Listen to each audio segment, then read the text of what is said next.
Perfect. We're live on air, Ken. What do you think? Are you Yeah, nervous today? it's wonderful. Just like Must be every other wonderful. day. Well, you might be the only guest today. Like I said, Marco is not unfortunately joining us today. He has to work, which all of us have to do. So great. And so today we're going to be talking about reviews. Okay. Are basically it's information about a product or service, and I'm already going into my presentation that I've made. So speaking of my presentation, let me go ahead and share that with all of you. Just a second. A review. Perfect. Very good. So Ken, today you are going to help us read, which is fantastic for you. Yes. Okay, so just a second. So how to write a review. Okay, well, why or what is a review? So do you want to answer that for us, Ken? Or if you want to read, you can do that too. Yeah, review is kind of the opinion about the product or art pieces or service. Mm-hmm. So yeah, review is nowadays pretty much, yeah, how can I say, required by smartphone. Right. And what do you read reviews before you buy things? Oh, I check. Yeah, on the internet shopping, I tend to check the review beforehand. Yeah, after I purchase something. Okay. Usually, I don't check the kind of especially internet. I mean the electric gadgets, Mm-hmm. appliances, or yeah, computer or electric gadgets. Also, book. Sometimes I check the review of the book. Really? Yeah, yes. And has Also CD. a review Sorry. ever stopped you from buying something? Maybe, for example, a book?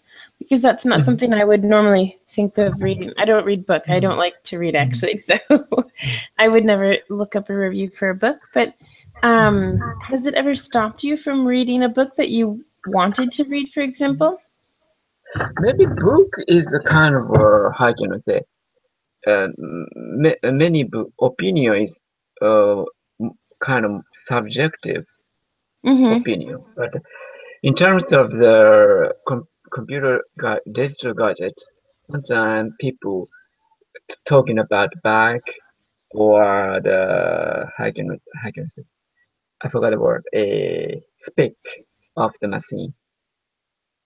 Mm. Yeah, or internet service is sometimes maybe I check the kind of stars of the shop or something like that, Mm-hmm. whether it is trustworthy or not. And yeah, maybe I check such things. Okay. I know my husband does a lot too. I mean, it Mhm, depends on the product. If it's mhm, something on Amazon that's coming from China, yes, I'll check just because, and some of the sizes are different too. So you can see if, oh, the size runs big or small, something like that. Or some people say, oh, the material is terrible. Don't buy this dress. Okay, okay. So, um, it depends what it's for, but I've started reading reviews more. These are obviously informal reviews. Now, today I'm going to be focusing on the more formal types of okay. reviews. Mhm, So, I actually hadn't thought of those informal reviews very much. But still, the idea is here that they're both very similar. However, it depends how you write them, because an informal review will be a lot shorter. It will also, mhm. you can write more informally, such as using abbreviations, things like that. Mhm. So there's a big difference in the writing of it, but the structure should basically be more or less the same. Okay, so yes, as you said, it's kind of the opinion or, it's telling about a product or service Mhm. or anything. Right. So good, good, good. All right, well, why don't you read for us the why write a review? Yeah. Why write a review? Writing a review will help others understand more about the product service. You could write reviews in blogs. Some makes money doing this. In the newspaper, magazine, etc. Good. So these are different, just different ideas. A lot of people write reviews in blogs. And like I said, some people do make money off of this. So it depends on how good you are, how famous you are, the products you use, things like that. But absolutely. Also, I remember that after I purchased a PC, the site offered me if I write a review, I could get a coupon ticket. Okay. Yeah, so I wrote I wrote a review. Yes. Well, that actually happened to us. We had to write a review on TripAdvisor, and then the restaurant gave us like a little. It actually was a sushi restaurant. They gave us a little gift for doing that. So, I mean, those are very simple ways of advertising for the business, and then you can get a little something out of it. So, absolutely, reviews actually are pretty simple ways to, I don't know, maybe get benefits, I could say. So I also know a person who takes lots of pictures on Instagram, for example, and obviously tags the place that he's in and things like that. And he's won like a couple different things because of Instagram. Like, I don't know if it's the best photo of the day or because he's advertising or something. He's been given free stuff, and I'm like, hey. So I mean, you can really use social media plus other things, for example, in a newspaper and blogs, etc., to your advantage, and maybe something good can come out of that. So perfect. Do you have anything to say here before we continue on? Yeah, now Amazon review, how can I say, people click like, yeah, on Amazon review, so they compare the very critical review, which has a lot of like, and there is positive review, which got a lot of likes. So I just compare these two sometimes. Positive opinion, negative opinion. Both of them are popular opinion, but opinion is pretty much different. Well, I mean, and everyone is going to have a different opinion too, which actually that's one of the topics I talk about here in today's presentation. So why don't we continue? I mean, what's the first thing that you have to do when you do a review? You have to, kind of figure out how to start. So first is try the product or service, right? That's probably the most important part. So why don't you go ahead and read this paragraph or this sentence, long sentence for us? Okay. While trying the product service, you should take notes. You won't remember everything. If possible, take pictures on the product to use in the review. Yes. So again, this is kind of to, excuse me, we say in English, cover all your tracks. I'll put that down here. Cover your tracks. Cover your tracks. This is writing down the information. When you taste something, was it maybe a certain taste at the beginning and then it changed towards the end? The service, they treat you well with the service. I mean, maybe it was a cleaning service. Maybe the cleaning service didn't clean very well. The product, maybe it looks great, but it doesn't work great, or vice versa. It looks but it works fantastic. So, you have to write down everything you're thinking, okay, when you're writing a review, because then when you are actually writing the review, you think, well, what did it taste like at the beginning? Because at the end, it tasted like this and it was delicious. But maybe the first bite or your first impression wasn't that good. So, any comments here? Have you ever written a review? Yeah, as I said, that review for coupon tickets. Okay. Also, very, very early days of that's A site, I wrote a review. Because I was just curious. It was a new idea at that time, so I was just curious about what is that. Okay, I wrote it. Yeah. And yeah, maybe but not for my personal blog or something, just for commercial purpose, a commercial sites, I mean. Okay. Well, after we get through all of these, we'll talk about, I mean, if you have any examples of your reviews, that would be awesome. If not, that's fine. But just to kind of see what you put in there and everything. So this next one is to describe the product or service. I'll read this one as it's short. So don't make the description very long, but just enough so it is understood by the reader. Okay? We don't need 2 paragraphs describing what every single button does on the product. Or everything about the service. No, well, if you do this, it's this much. And if you get this done, then it's this much, etc. We don't need all those fine, tiny details. We just need to understand in general what the product or service is about. So you agree with me. That's perfect. Yeah. Maybe people searching for the opinion more like, but sometimes maybe contents of the, but not so in detail probably. Yeah. Well, actually, it's kind of funny. There's, you probably have it in Japan, but there is a machine here that basically is, do you know what a crock pot is? Basically, you put all of the ingredients for dinner or lunch into this thing, and then you cook it. And you can set the time, how long it cooks, the temperature, if it's an oven, if it's, I don't know, my machine's in Spanish, so everything is coming to me in Spanish. So there's different settings, okay? And so what you can do here is you, like I said, put the ingredients in and boom, it's done basically. However, that's not the truth. The truth is, and you only realize this after you buy it basically, is you have to cut all the food. Sometimes you have to put the oil in and then the onions and garlic, let it sit for a bit. Then you have to add another ingredient, let it sit, add the other ingredient. So it takes time. I mean, our idea of this amazing product is I'm going to put my onions, garlic, chicken, whatever else in the pot, boom. And in 20 minutes, it's finished, for example.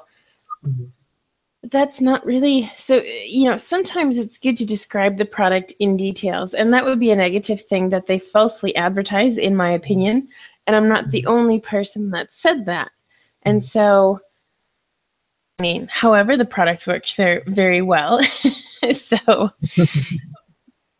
but the idea is that, I don't want to sit here and cook. I just want to throw everything in there, push some buttons, and then my dinner's made. And that's not exactly how it goes. So have you ever had a product about like that? Something that you expected it to do something, and I mean, we even spoke with someone before we purchased it, and she was like, "Yeah, it's so easy." I've seen the frying pan which can cook egg or vegetable or maybe 3 or things at the same time. Such kind of frying pan. So it's divided? Yeah, it was divided 3 or 4 maybe. Yeah. Okay, I've seen something like that maybe, too. Yeah. That machine is not so popular here, I think. But yeah, I think I've seen it. Okay. Well, this is a little different. This is one that you cover. So it's a little bit different. But I have seen that pan as well. Apparently, you can cook all of your breakfast. Your bacon, your potatoes, your eggs. You can do everything in that pan. And I found a mistake here in my writing. So why don't we go down to this next one here? So write clearly and in detail. Do you want to read this for us, Ken? You don't want to miss anything while writing a review. This way you will be able to express your opinion while explaining the product service. Good. So again, this is to help you write later. You want all of this information. Maybe you won't use it all, but then at least you have it. Okay. So if you're looking for that, like I said, the first impression, what did you think? Is it smaller or bigger than you expected? So things like that. So that's very, very important. Just like this next one is very important. And I'm sure like I already had one mistake here, so I can't. And I did correct this. So use correct grammar, spelling, and complete sentences. All right. So Ken, why don't you go ahead and read this for us? As the above tip states, if you want to be taken seriously, you must use correct grammar, etc. Mistakes will make the reader think you don't review your material and might think you can't be trusted. Just in case, have you a review read by someone else? That that way, any mistakes will be seen easier. Do you need to read that again? That's a lot. So basically, correct what correct your review is the most important part. In my opinion, if I see mistakes, like I see a lot of mistakes in articles I read online, and it's probably just because someone is typing too fast. However, one mistake is kind of like, oh, well, okay, that happens. Okay, two mistakes is like, okay, they didn't reread this. Three mistakes is like, I definitely don't trust you at all. This is terrible because it just, it's that feeling of not perfection, but just that it's correct. If you're reading something like before, like I said, I looked at this like 6 different times before class today, correcting it, changing some things, and detail was spelled incorrectly. Okay, but also the spell check didn't tell me either, so it's not my fault. But maybe one mistake is okay, but then you see 2 different mistakes, and it's maybe about Trump or something that's important, and then if I see a couple mistakes, I'm just like, this is not appropriate, honestly. You obviously went to school for this. You're doing this professionally. And now I'm seeing multiple mistakes. That's not correct. Now, humans do make mistakes, but what do you think, Ken? Yeah, and also in English reviews case, sometimes I think the non-native speakers, English speakers, is Mm-hmm. writing. So maybe that could be the one of the reasons why the article mistake was. Well, not the ones I've seen necessarily. So, for me, if it's a non-native, okay, absolutely. There's more room there for mistakes. However, if it's a native person, that's when I really am a bit more, I think, personally strict. I know I've studied how to be a teacher. Not everyone has. However, I don't know if you're going into journalism, and normally you studied for minimum 2 years, if not 4 years. Then it's like, you need to be good at your job. And I know native speakers, especially in English, spelling is super difficult for us. There's still some words that I write and I'm like, how do I write this? Or that's spelled wrong, but it's not. Just because in English, there's really nothing about spelling. We spell it how we spell it because that's the way it is. And so that does make English more difficult as well. So I do understand, but have you ever read anything in English from a native that's been incorrect? You mean writing for native speakers, or? Yeah, in general, just anything. If it's a book, well, books really shouldn't have Yeah, mistakes, but not a book, but I wrote the papers in English. But you read after papers? it was published, I asked the native speakers to check native teachers to check my sentence. Also, I wrote some English blog after I participated the writing class, and I in order to preserve my writings, and I opened a free blog because if I preserve it in the computer, it could be lost sooner or later.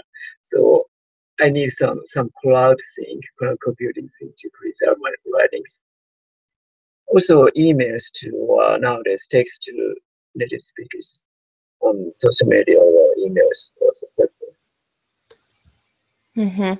Well, I can definitely say if we go down to texting, the mistakes will be many, and sometimes it's just because I'm lazy. Maybe I don't put the apostrophe for the word "don't," for example, because my phone the keyboard is in Spanish. So then to find the apostrophe, I have to click two buttons to get to a different screen. And so if I'm talking to my mom or someone like that, I'll just write "don't" without the apostrophe, or "it's" without the apostrophe when it's supposed to have it. Things like that I'll do with another native. If it's obviously a Spanish person who I mainly talk to via texting, then I will definitely make that effort to type correctly. But that's just kind of, you can be lazy in your native language. You don't have to say everything if you don't want to. Yeah. So that's kind of my defense. Does it happen in Japan as well? In Japanese? Japanese, so you mean the wrong sentence or wrong for the review? Wrong complicated sentence for the review? Well, I'm just thinking Or spell maybe mistake or something like that?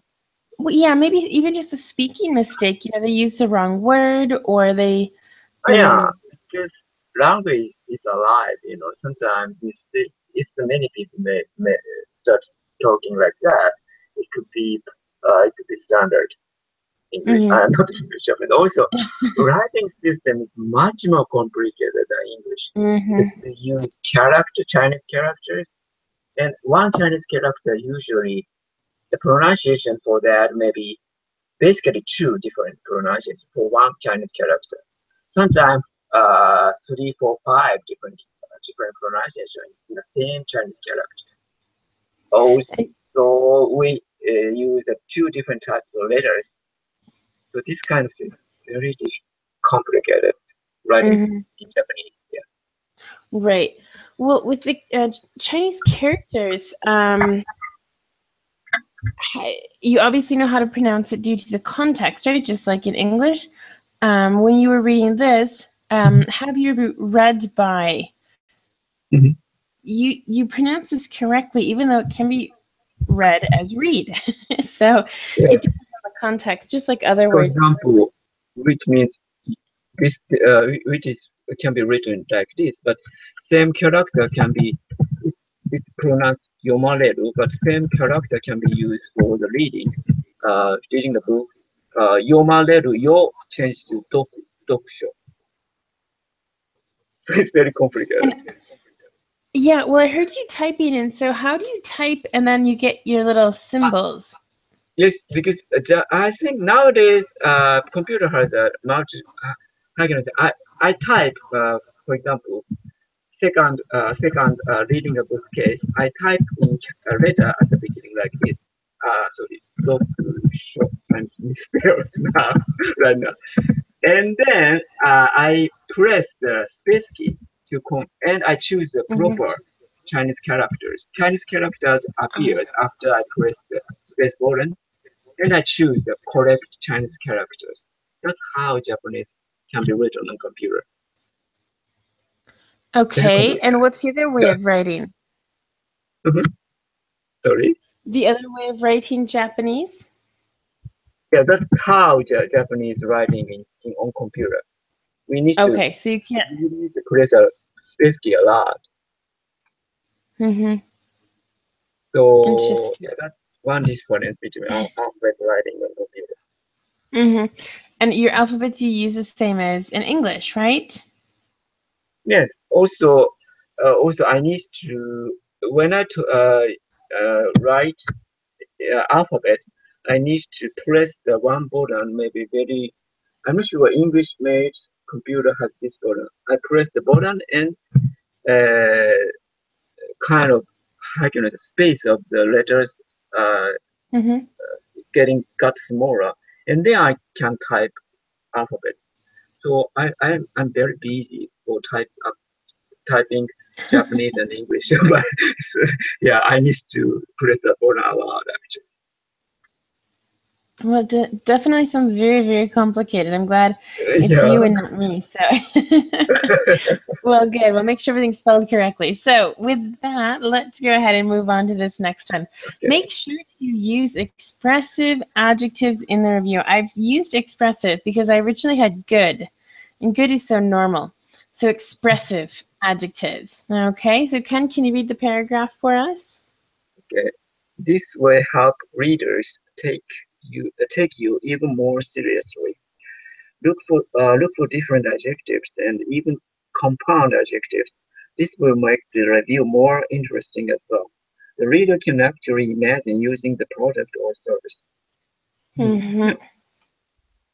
Okay, so I should have thought of examples before.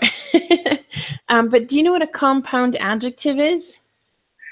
Yeah, I think I know, but I don't think any now. Okay. Well, for example, you To can say the brown-haired yeah, right. guy, for example. The brown-haired part, I'm not even sure if it's technically a brown-haired. I think you would use a hyphen in that situation. Mhm. Um, or you can say the guy has long brown Mhm. hair, for example. That's Right. not a compound adjective because they're all individual there. So, Mhm. Right. okay. So that's a compound. It's when you're using two different words. And then just other adjectives instead of using, oh, it works good. It works very well because of this. Or it doesn't function properly because of this. Use different words. And also, depending on what you're describing, if you're describing using the product, then reader can really think, okay, I'm in the same situation, I'm doing this is what it's going to feel like. How am I going to respond to that? Mhm. So it's kind of one of those, put yourself in the other person's shoes as well. Any comments? Yeah, I think so because it is different. Just say nice shoes, but Mm-hmm. or maybe using adjectives to describe shoes. It's more, how can I say, more, Interesting. yeah, yeah, interesting. Yes, that's right. You're just using a basic adjective there. No, it's interesting. It really kind of connects you to, the Right. situation. Mm-hmm. Good. Well, let's move down to this one. Make it personal. Can you read this, please? Okay.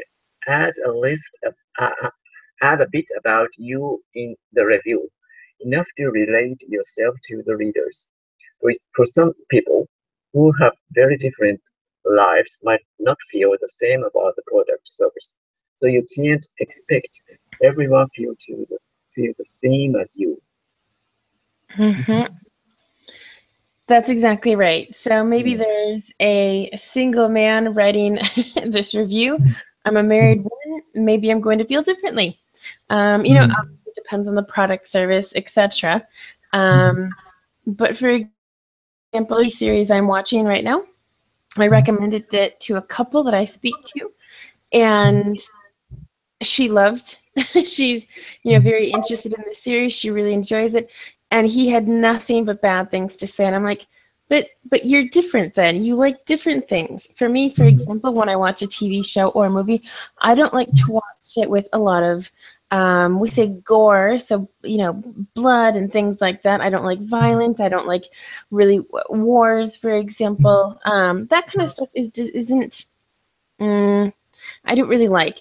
So I prefer not to watch those kinds of things. And so in this case, maybe he just doesn't prefer this type of TV series. Perfectly fine. But say it nicely because he said probably 3 or 4 different times that it was basically terrible. And I'm like, okay, that's your opinion. I have my opinion. So, you have to be careful who you're talking to. So that's why I think it's a good idea to at least relate yourself to the people. Tell them who you are, what you do. Or you can do it at the end of the review and put, like a lot of people do, your picture. Um, and say this is your name. You've been working at for how long? Things like that. Do you think that's important? Yeah, maybe how can I say? There's a difference between the writing from writing of AI and writing of humans. So Mm-hmm. add some personal touch makes the review more interesting. Mm-hmm. And like I said, I mean, maybe it's for maybe a mom of 6 kids is writing the review, and I'm Right. a wife with no kids. Like maybe I don't need the product or the service, but it's still good to understand where this person's coming from to help you understand who is going to use this. Before you actually do the review, it's good to review to research a little bit about who you want to target. Is this a family product or family friendly? Is it for kids? Right. Put it in a woman's magazine, or something like that. Don't put it in a Sports Illustrated for guys, because they will not read it. So most likely, I'm not trying to judge here, but if it's for a vacuum cleaner or something like that, I don't know how many men would read that, but you never know. So it just kind of depends. So you do have to research a little bit too. You can't put just, let's say, a recipe for a really good meal in a kids magazine, because that just doesn't make sense. So there's background information here needed as well. So perfect. So make it personal. Now, moving on to the next tip here. Okay, of course. Compare it to other similar products. Okay, Ken, your turn to read again. You can't say a product is great or terrible unless you compare it to another one that is similar without comparing. It will be the best in the category. You have to compare apples and orange to oranges. Yep, those are two sayings that we use when you're comparing things, and you say, no, well, you're not comparing apples to apples and oranges to oranges. You're basically comparing an apple and an orange, and that doesn't make sense. You have to compare it with the other products that are similar. Because obviously, if this product comes out, you're like, this is the best of this, it's the best product in the market today. You're like, well, how does it compare to other ones that are very similar? Or if it's this first product ever, then you can't really compare it with something else. So what do you think? Do you think it's important to compare it to other products, or not really needed? Maybe just say the best is not so persuasive because it's cliche. Every commercial say the item is the best, or yeah.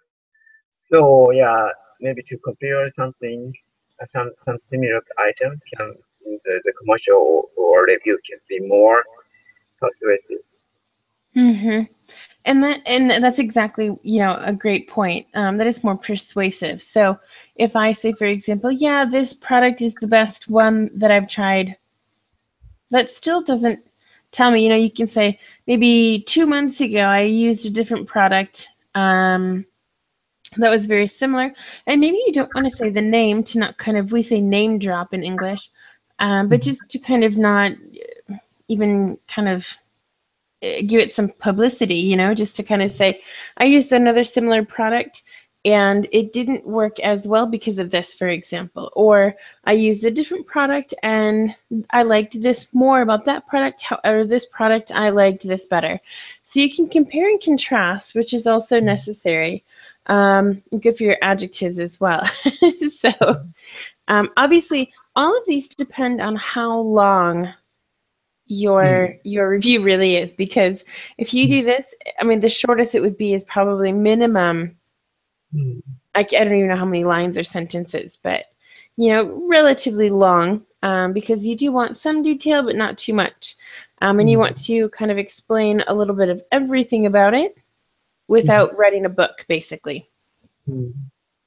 Nice. So good. Any other comments with this? No. You have to compare apples to apples, orange to oranges. What? What does it mean? you you have to compare things that are basically the same. So if I'm comparing, well, I suppose mobile phones or cell phones could be apples and apples. You can compare mobile phones, but you can't compare a mobile phone and a tablet, for example, because they're different products, and that's what they're talking about. These sayings, compare the same product to the same product, not to a completely different category. Okay, yeah, I got it. Good. See, these are the things I'm trying to add so we can learn a little bit of more fun stuff too. It's actually relatively used, so I'm hoping you hear it at some point. Okay, perfect. Well, what about this one? If possible, put a sample with the product, or put a sample of the product with the review. What can you read here for us, Ken? Including a sample helps the reader make their own decision. This way, they can judge the product themselves. Also, the reader can take into consideration your opinion and your lifestyle, likes, etc. What do you think about this, Ken? Sample. What does sample helps? Sample is a little, if it's a cleaning product, you will add a little cleaning product with it. When you get samples of things, you get a little part. Basically, you get the product in a smaller quantity. That way you can try it without, they're not giving you a full bottle of something for free, but they're giving you enough to try to use to create your own opinion and see if you want to actually buy it then. So, which means reader can get the samples of the product. Right. Mm-hmm. But how? Because in the That's shop, yeah. This depends on the media that you use. So if you're using a blog, Okay. obviously you can't. If you're in a shop, and let's say the company is trying to advertise this new product, people Right. write reviews, they put the reviews around the product, and it's there. It's, or there's someone at the shop, at the store, and they say, hey, we're trying a new sample today. Would you like to try? Here, Yeah. take this, and please comment, about the review. Mhm. You can also, for example, a company might send some samples to a business, to a different company that maybe they want to work together or something like that. So you can say, here's the review from some people. We think this would be a great idea to work with you in this case. So you can send it in an envelope or in a box or something like that. In a magazine, normally they're ads, but you can also put a review in the magazine, and then the magazine can give you a little sample as well. I see. Yeah, So those are just a couple ways. I've experienced the samples in the shop, Mm-hmm. like sausage, yeah, Mm-hmm. sausage, some sausage kind of thing, or some small amount of food to eat or Mm-hmm. drink, or be Exactly. whatever. Yeah, but so okay, I got the idea. And also nowadays, maybe the social media request, sometimes they such kind of ad. I've seen that they can Mm-hmm. get a sample. And not, but maybe they have to write a review of it or something like that. Yeah, Mm-hmm. right. Yeah, Good. or answering questionnaire. Yes. Mm-hmm. Yeah, and those are a little bit more in detail, but still, it's something very similar. Right. So it's basically a good idea. It just depends how you do it. Right. Maybe people can sign up on a list and say, hey, I want to try this product, send your email, and then we'll email you to get your real address, and that way. So it depends, completely depends, but if possible, it's always good for them to sample. That way they can, like I said, make their own decisions about the product. But not just that, maybe it's advertising as well. So Yeah, that's right. today, for example, I got a package, and the tape that closed the box is the company's name. Now it's really smart because once it leaves that company, it's going to a carrier service. A carrier service is basically the post office, but there's lots of them nowadays. And so the person who's carrying that will see the name, okay? And then in the street, when they're in the street bringing it to your house, other people are going to see the name. So it's basically advertising. I thought, wow, that's a great idea. Now, it's also more expensive than buying cheap tape. However, I'm sure, you know, people see it and then they recognize it, and then maybe they're looking online and they find it as well and say, hey, yeah, I saw that. That's familiar. And I'm assuming, this is something that I personally think, that when you see something more than once, becomes familiar, and then you're more likely to buy that product. Not because you know anything about it, but just because you've seen it before. What do you think about that? Yeah, kind of subliminal. Subliminal usually it's a kind of, I think it's illegal now, but in the past while we are watching a movie and very short name of the product and picture of the product appears, similar effect I think maybe it appeal to our unconsciousness or subconsciousness, something like that. Yeah, there was a big problem with that, with McDonald's doing that during the Super Bowl in the United States. And they flashed it for about half a second, just enough for people either to notice or not notice, because if you blink your eyes or close your eyes for that second, you didn't see it. But some people did. And then problem with that kind of advertising. So, so you can. Good. Well, let's continue on. We have, I think, 2 more to take a look at here. Yep, good. Okay, so do not lie. Go ahead, Ken. Yeah. Make it trustful. You have to be honest when writing a review. Otherwise, the truth might come out and you won't be a credible writer, or it could hurt the business, which isn't fair either. Either or either. Sorry, that either both or either. Both of them. Yep, I say either. Okay, Either, either, doesn't matter. Neither, neither. Okay. So this is something that's, you know, then your morals come into play here. So it's very important because, as I said, you can use or lose the credibility as a writer, as a blogger, as a journalist, as whoever you are. People won't trust you anymore. Maybe it was a default with the product, maybe. But if you go ahead and lie and you know you're lying, it is, I couldn't imagine doing that myself, honestly. That would have to be like one big business trying to compete with a different big business. And, you know, they have a lot of people out there lying. That I could see, I could understand. I know that business is business, but not everyone is always truthful. So to me, this is huge. You know, I could never personally write something that was false, because either it's going to come back on me, people will find out that I wrote that and was lying, or it's going to hurt the business. And maybe their, you know, sales will go down far enough that maybe they have to close. And, you know, that's another person. So if you lie, someone has to close their business. That would probably be the worst thing ever. What do you think about this? Yeah, maybe it can be, how can I say, it works in short, but it doesn't work in the long run. So, you know, it's just, I think being truthful and being honest is something that everyone should be anyway, especially when it's something serious like this, you know. If you do something that's silly, that's different, but just don't lie when you write the review.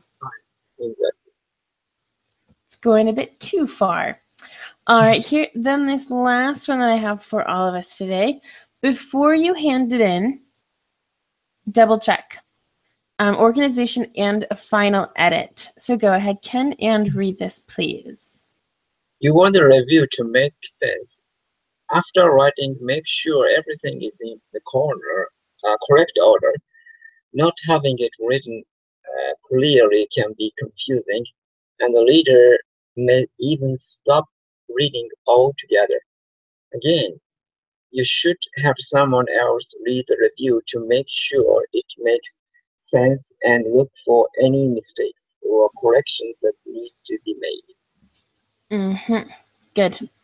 So what do you think about this? This is obviously something that we kind of talked about before, and I knew I was going to put it in here twice, but editing is so important. Like I said, it makes you, trust the reader or the writer.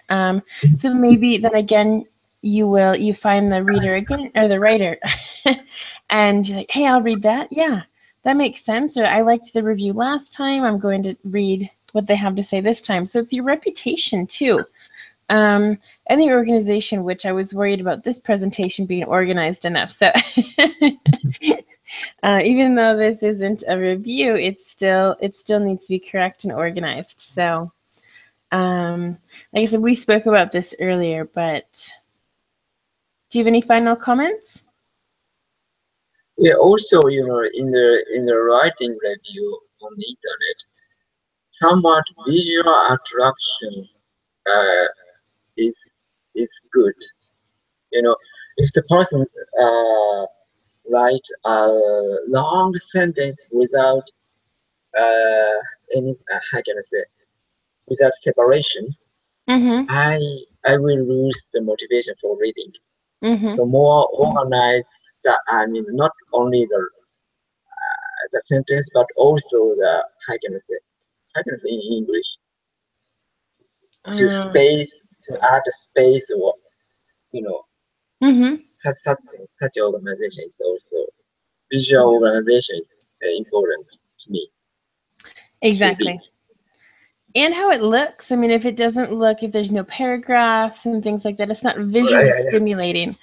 I do have to make a confession. My altogether here, and I thought about this when I was writing it, is actually incorrect, and I'd rather call myself out on it in class here instead of have it correct and ignore this. So these two words all together mean something with each other. Okay? So everyone get all together for the picture, for example. Now, this word all together looks strange to me at the moment, but this means completely or total. Okay, so that's what I'm talking about here. Is stop reading completely. All right, so I just wanted to confess that I made a mistake. And I was going to check that, and I didn't do it in the end, but good. So sorry, Ken. Yes, what you were saying. No worries. Yeah. So spell checker is very helpful to me. It is, but they're both complete words. They're both. Yeah, that's right. That's the problem. Right. Say homonym, right? Homonyms, yes. Yeah, actually, speaking of homonyms, I think we're talking about homonyms on Monday. Let me check my schedule today. Oh, okay. No, sorry, I didn't mean to interrupt. Yeah, the 14th. That has to be Monday. We're talking about homophones on Monday, so this is a great introduction to homonyms, and I don't think that one's on the list. So good. Let me just double check that this is the last one. I'm pretty sure it is. Yep, that is. Okay, so let's go ahead and take this off. And sharing, and we'll have to start to say goodbye because this is the end of the class. Okay, thank you very much. The hour went by so quick.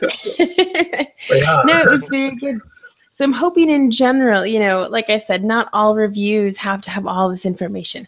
This is for a formal review, maybe something at work that you have to do, or I don't know. It just depends on the situation. But in general, these are some of the main ideas that are important when you're going to write something such as a review.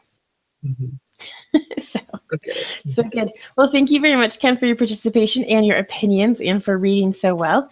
And everyone else who watched or will watch, if you're listening to this, you've probably watched it already. So everyone have a great day. And Ken, hopefully we'll see you on Monday, okay? Okay, thank you very much. Homophones. Okay, bye. Bye-bye. Bye-bye.